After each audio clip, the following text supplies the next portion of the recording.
नमस्कार दोस्तों, आज का ये वीडियो YouTube शॉर्ट्स के ऊपर लेकर आया हूँ। आपने एक बहुत ही अच्छा YouTube शॉर्ट बनाया, YouTube पर अपलोड किया, उस पर व्यूज भी तेजी से आने लग गए, लेकिन अचानक से वो फ्रीज हो गया।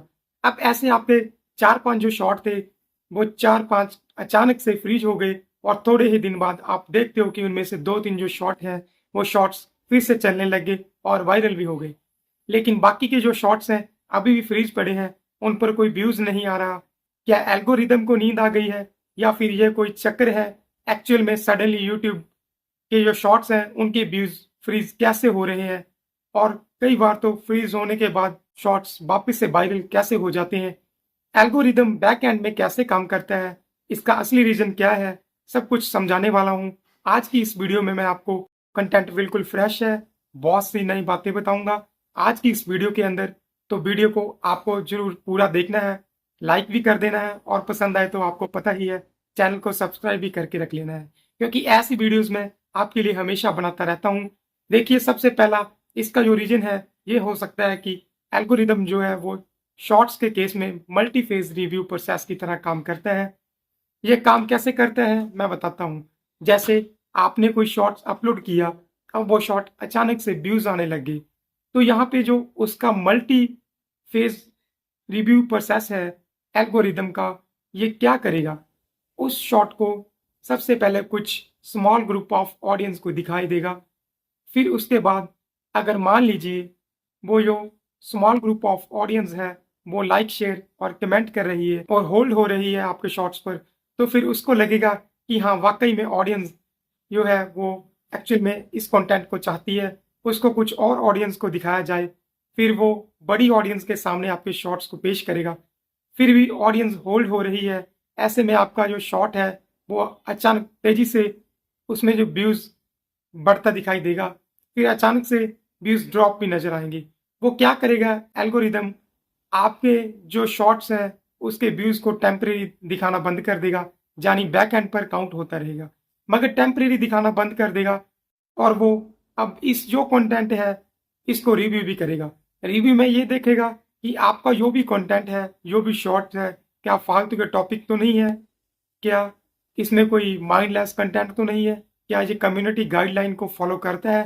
वो बहुत सारी चीज़ें चेक करता है और उसके बाद अगर मान लीजिए आपका वीडियो बिल्कुल क्लीन पाया जाता है, तो फिर वो वापस से जो बैक एंड के व्यूज चल रहे थे उनको दिखाना शुरू कर देगा और फिर से वो वीडियो उठने लग जाता है। और अगर मान लीजिए रिव्यू में वो वीडियो फेल हो जाता है, तो कई बार वीडियो वहीं की वहीं फ्रीज हो जाता है। ये ऐसा होता है क्योंकि एल्गोरिदम यहाँ पे मल्टी फेज रिव्यू जो प्रोसेस करता है आपके शॉर्ट के केस में। अब बात करते हैं दूसरे पॉइंट की। कई बार होता क्या है कि जैसे मान लीजिए आपका जो शॉर्ट है वो रिव्यू कर रहा है एल्गोरिदम, और अगर मान लीजिए आपके शॉर्ट्स बिल्कुल क्लीन है और एंगेजमेंट भी आपकी जो स्ट्रॉन्ग है, तो कई बार आप देखेंगे कि व्यूज पर 6 से 12 घंटे के बाद अचानक से फिर बढ़ने लग जाएंगी। कई बार 24 से 48 घंटे के बाद फिर से बढ़ने लग जाते हैं। और कई बार आपने ये भी देखा होगा, आप रियल इसको दिखा भी सकते हैं और देख भी सकते हैं। आपने एनालिटिक्स में जाके अंदर की आपकी जो शॉर्ट्स पर अगर मान लीजिए 2 लाख व्यूज हैं, लेकिन आप अगर रियल टाइम व्यूज देखेंगे तो और भी ज़्यादा तेजी से बढ़ते हुए नजर आएंगे। अगर रियल टाइम व्यूज में कंपैरिजन करेंगे तो आपको लगेगा अगर पब्लिक इस पे 2.5 लाख से ज़्यादा व्यूज होने चाहिए मगर दिखा 2 लाख ही रहा है, तो ये 500 व्यूज और ये बाकी के व्यूज क्यों नहीं दिखा रहा? क्यों इसकी वजह, किस वजह से ये नहीं दिखा रहा? इसकी वजह क्या हो सकती है? लेकिन बाद में जब आपका जो वीडियो है वो क्लीन निकलता है और एंगेजमेंट में मैट्रिक्स अच्छे होते हैं, तो फिर भी वो व्यूज अचानक से बढ़ते हुए नजर आते हैं। कभी भी जब आपका कोई शॉर्ट चले 1-2 लाख व्यूज उस पर आ जाए, उसका रियल टाइम व्यूज और उसके जो पब्लिक व्यूज हैं उनको एक बार चेक कर लेना, आपको समझ में आएगा कि एक्चुअल में क्या कहना चाह रहा हूँ। अब यहाँ पे कुछ मिथ की बात भी कर लेते हैं। कई बार क्रिएटर को लगता है कि अगर हमारा वीडियो फ्रीज हो गया है तो अब ये वीडियो फ्लॉप हो गया है, अब इस पे कभी व्यूज नहीं आएंगे। लेकिन बिल्कुल भी ऐसा नहीं होता। मेरी बहुत सारी शॉर्ट नहीं बल्कि लॉन्ग वीडियोस भी हैं जिन पर इनिशियली लेवल पर व्यूज आए और फिर जो उसके व्यूज हैं वो सब रुक गए हैं। फिर 1 महीने के बाद देखता हूँ अचानक से फिर से व्यूज आने लग जाते हैं और वो वीडियो लाखों मिलियन से भी ऊपर चली गई। तो ऐसा हो जाता है। तो उसका मतलब ये नहीं कि टेम्परेरी कोई फ्रीज हो जाए वीडियो और वो आगे चल नहीं सकता। कुछ लोगों को लगता है कि हमारे साथ कोई दुश्मनी है एल्गोरिदम की, इंटरनली व्यूज को रोक के रखता है सिर्फ हमारी वीडियोस पे।